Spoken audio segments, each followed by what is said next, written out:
et les varices. Oui, alors un tout petit rappel sur, non pas la cellulite, mais les cellulites, car il y a 3 types différents de cellulite. Alors, nous tous, nous avons, au niveau des tissus mous juste sous la peau, ces cellules qu'on appelle des adipocytes, des cellules graisseuses, avec un tout petit peu de tissu conjonctif. Parfois, dans la cellulite adipeuse, eh bien, ces cellules grossissent ou se multiplient, et c'est ce qui va donner cet aspect de peau d'orange assez caractéristique. Parfois, on a une cellulite fibreuse. Cette fois-ci, c'est non pas les cellules, mais le tissu fibreux qui va grossir. C'est une cellulite qui est très dense, très dure à la palpation, qu'on va retrouver notamment au niveau des cuisses, face interne, face externe, et au niveau des genoux. Et la 3e cellulite, c'est la cellulite aqueuse. Cette fois-ci, c'est une sorte d'œdème qui se développe au niveau de la partie profonde de la peau. On retrouve ça au niveau des bras, des cuisses à nouveau et la face postérieure des jambes. Et maintenant, on va parler du problème de circulation de sang dans les jambes. Voilà. Alors, le premier problème vient du fait que vous voyez ici une artère en coupe.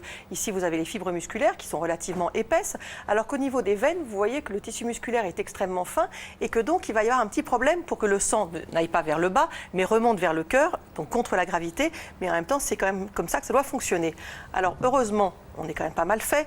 Il y a la pression au niveau de la plante des pieds, il y a la contracture des mollets qui va faire remonter le sang, mais il faut éviter que ce sang ne redescende. Donc on a ici ce qu'on appelle des valvules qui permettent au sang de monter puis d'être bloqué, normalement de ne pas redescendre, sauf qu'effectivement si elles sont déficientes, ces valvules, eh bien, le sang va stagner, s'accumuler, le résultat c'est une mauvaise circulation et au maximum donc ces varices.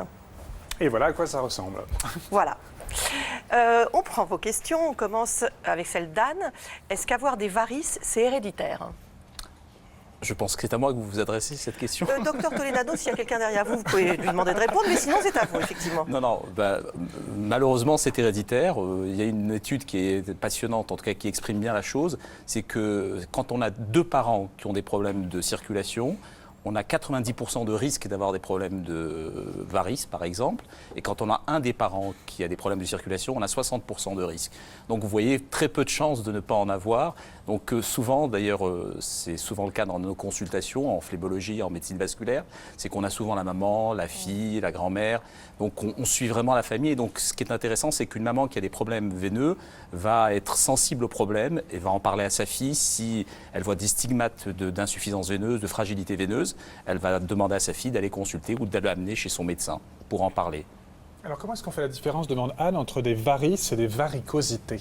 Alors c'est une question de diamètre. En fait, une varice, c'est une veine qui est suffisamment grosse, au-delà de 3 mm, qui est très dilatée et qui va donc se voir, va être visible, donc va avoir du relief. Et une varicosité, c'est une veine très fine qui est en dessous d'1 millimètre et en général, c'est entre 0,1 et 0,3 mm. Donc la différence, c'est vraiment la taille. Et c'est en amas généralement les varicosités. Alors les varicosités, vous avez raison. C'est un petit réseau. Voilà, exactement. C'est de toutes petites veines que l'on voit quasiment sous la peau. Elles sont parfois rouges, parfois bleues, parfois violacées.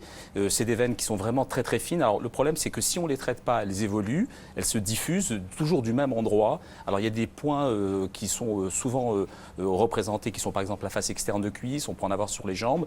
Et voilà, donc ça, en tout cas, dès qu'on voit apparaître ces petites varicosités, il faut quand même vérifier s'il n'y a pas de varices, qui parfois les varices sont internes, on ne les voit pas extérieurement. Donc il faut faire un examen, une échographie Doppler, pour évaluer réellement le terrain veineux de la patiente. Parce qu'une petite insuffisance veineuse qui se manifeste au départ par des petites varicosités peut être le cas d'une évolution avec des varices qui vont se constituer par la suite. Donc il faut être quand même vigilant, ou parfois le cas de patientes qui ont simplement des petites varicosités qui n'évoluent pas. Donc il faut quand même commencer, quand on voit des petites veines apparaître sur les jambes, par faire un petit bilan.